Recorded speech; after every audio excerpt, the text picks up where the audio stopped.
Hi, good afternoon. It's Aimee O'Connor with Realty One Group, another episode of Real Estate Q&A with Aimee. My guest today is Chuck Spirer from Victorian Finance.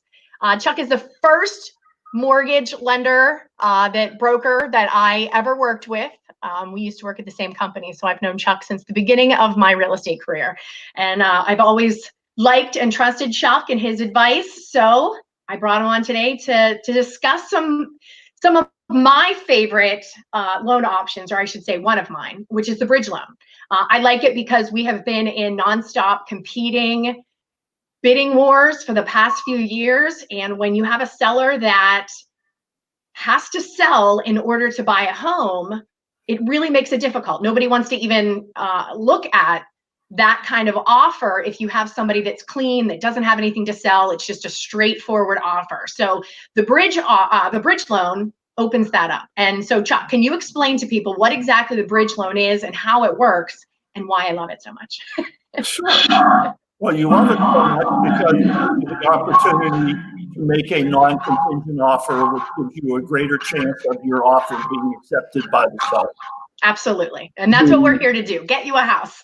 That's exactly it. The purpose of a bridge loan is to pool some of the equity in your current home to be used toward the down payment and closing costs on the new home.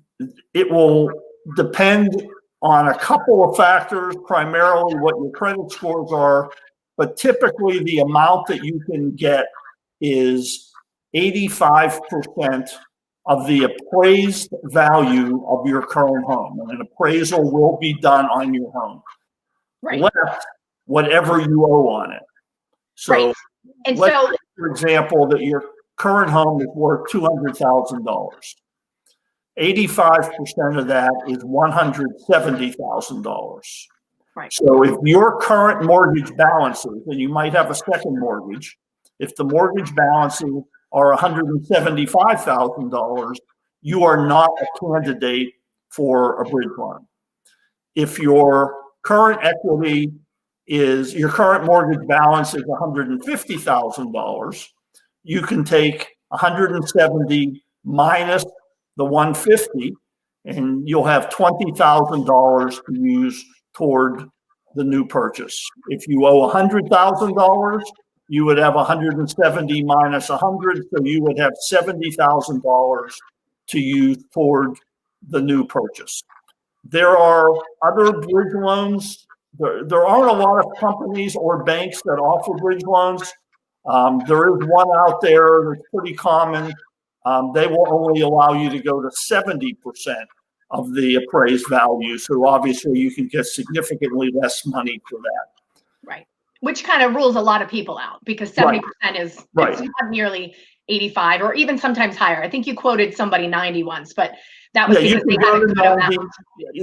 In an extraordinary circumstance, if you have excellent credit and everything else is good, you might even be able to go to 95. Correct. But 85 is the standard on it.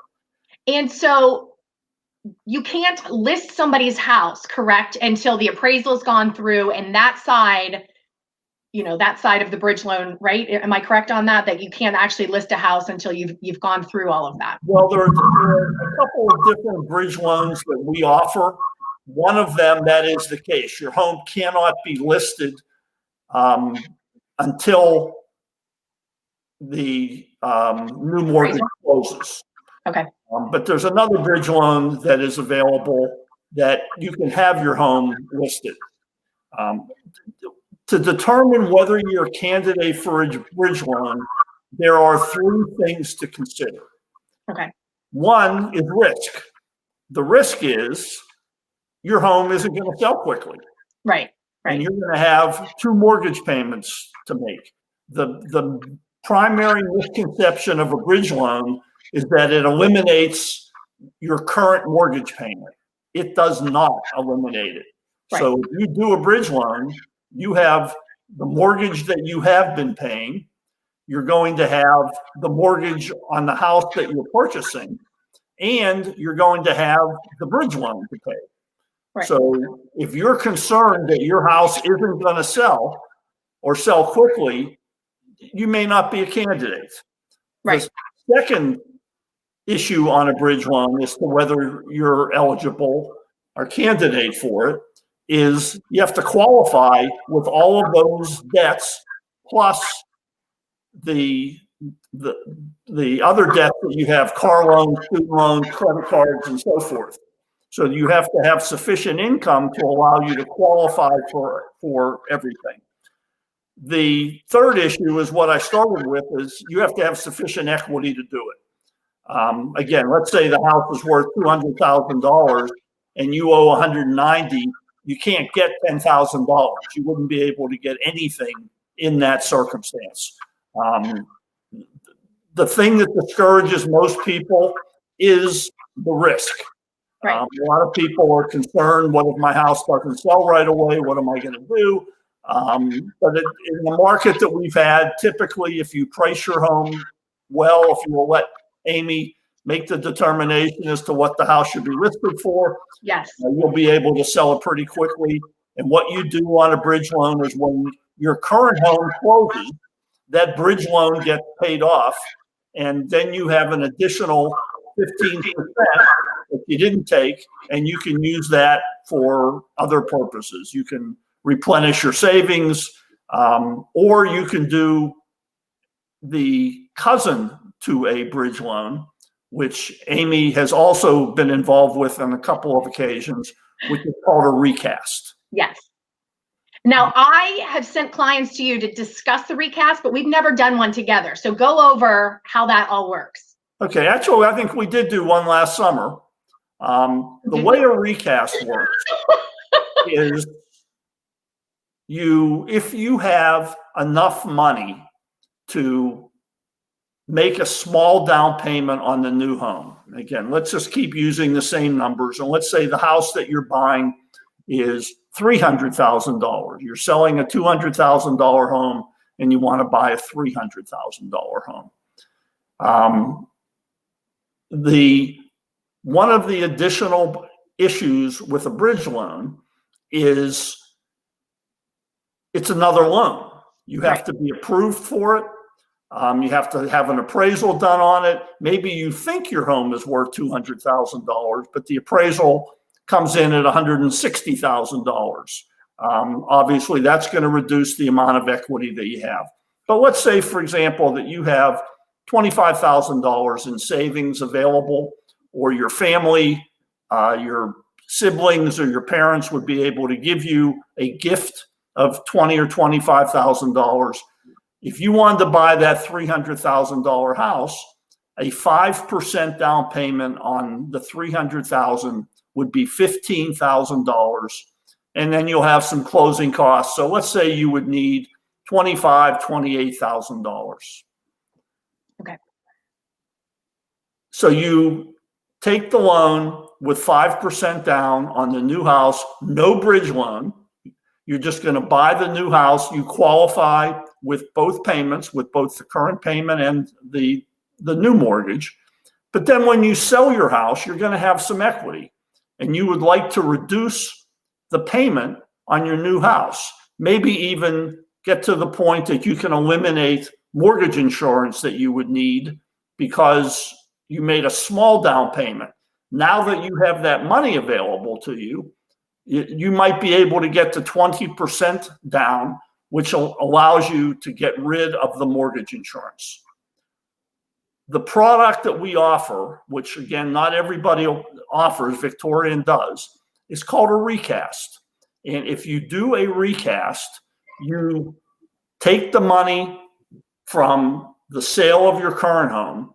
And again, let's say that you did a $300,000 purchase with 5% down. So you have a $285,000 mortgage, and the equity that you get from your house is $75,000. So you could take the $75,000 and put it toward the remaining mortgage, and now you'll be under 80%. You can get rid of your mortgage payment, and you get a bonus. They will reset your mortgage payment.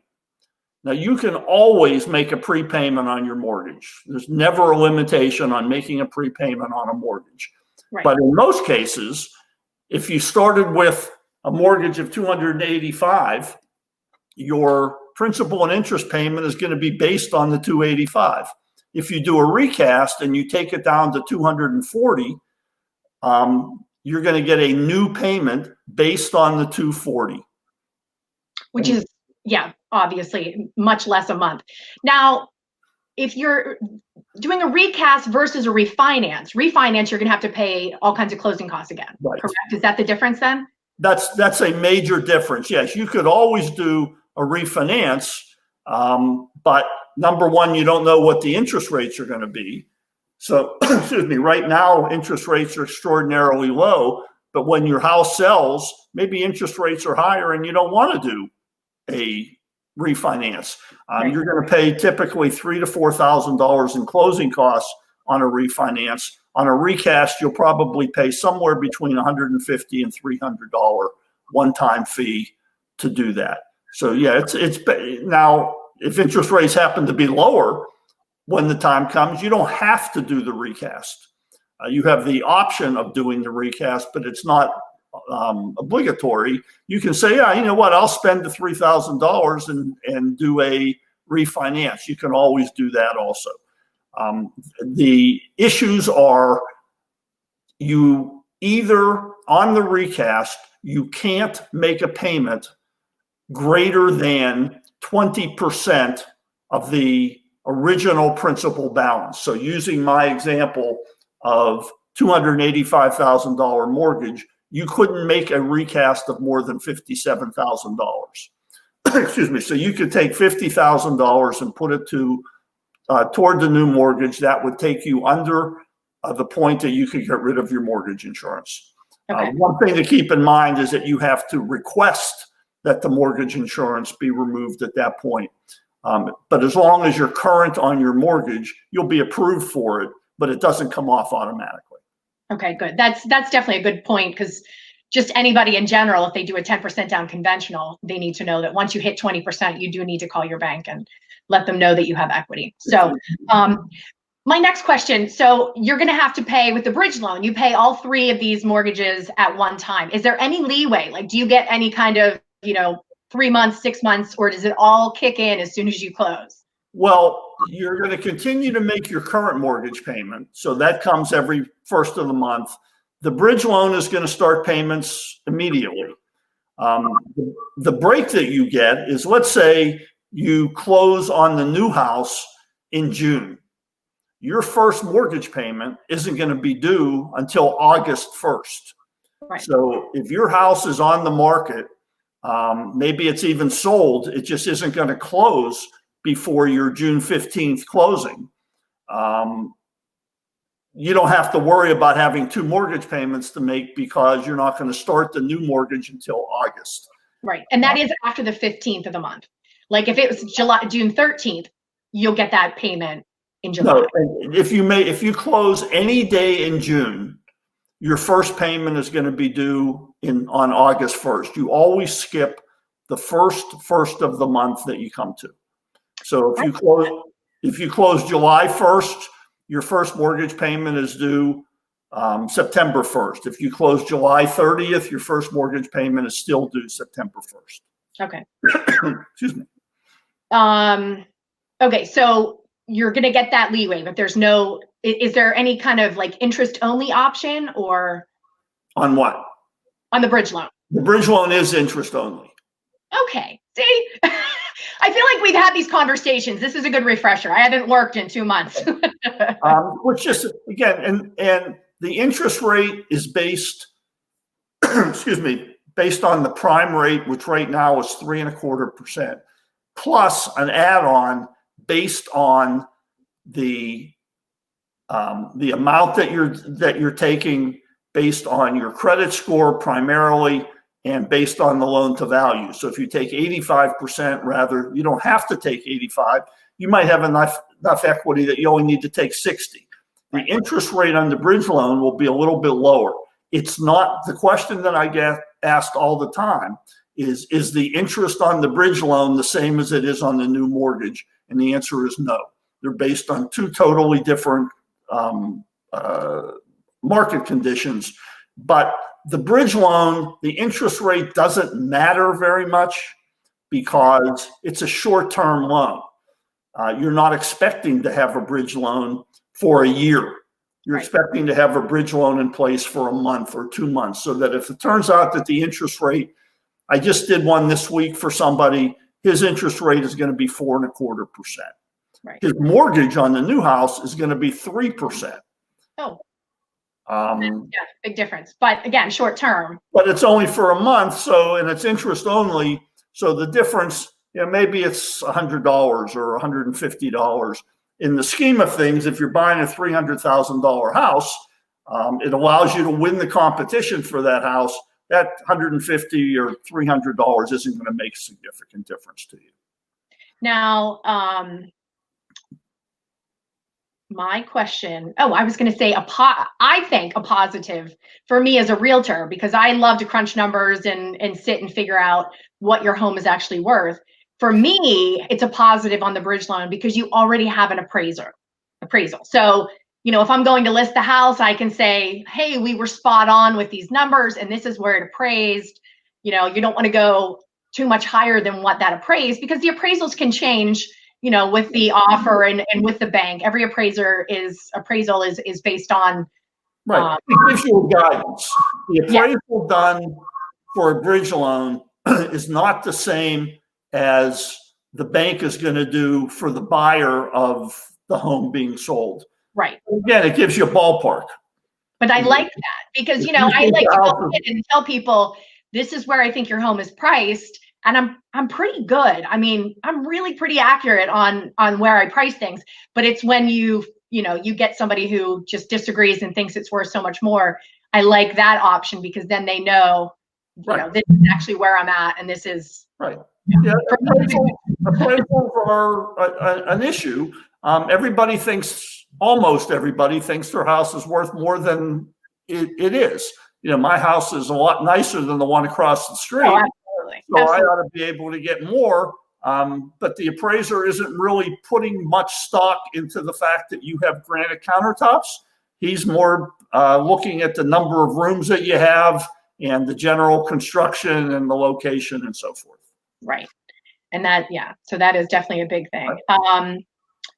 Awesome. I personally have loved the bridge loan. That this has been my saving grace the last few years for those clients, again, who can do it, because it's been such a struggle. So I appreciate all your guidance and helping people with that. And again, I forgot that we did a recast. I've sent people, we've discussed it, we're always talking about different things, but I think switch from bridge to recast. But that's because you're selling so many houses.